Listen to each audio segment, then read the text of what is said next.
Did you know that in Fergus you can now choose to absorb the credit card fee and add it to your customer's invoice as a line item? This change comes with big benefits, including getting paid faster, 2 days instead of the typical 14, no mismatches, the invoice amount will match the payment amount exactly, less chasing, customers are 2.5 times more likely to pay on the spot when you absorb the fee compared to passing it on, and cleaner invoicing. You can even combine the fee into other line items for a streamlined look. Let's walk through how to set it up. Start by heading to Settings, then select Payments from the left-hand menu.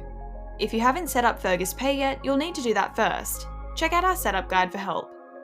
If Fergus Pay is already active, you'll see your Fergus Pay dashboard here. Scroll down to the Settings section. Here, you'll find the option for Card Payment Fee Settings.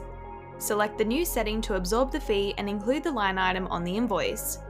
Note, this setting will apply to all future and unapproved invoices. Now let's see how it works on an actual invoice. First, create a new invoice draft and add all your usual costs. Before approving, click the Add Line Item to Cover Fees button at the top of the invoice. It's important to do this after all costs are added, just before approval. The fee line won't update if the invoice changes afterward. Finally, give your new line item a clear name. This is what your customer will see. Once done, click Add Line Item on the right.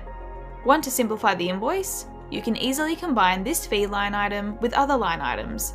Simply select the items you'd like to merge by ticking the box next to them. Click Bulk Actions, select Combine to one line, and then give the new combined line item a name. Once you're happy with the invoice, just approve and send it as usual. All done. Start absorbing fees today and enjoy faster payments, less admin, and a smoother experience for your customers.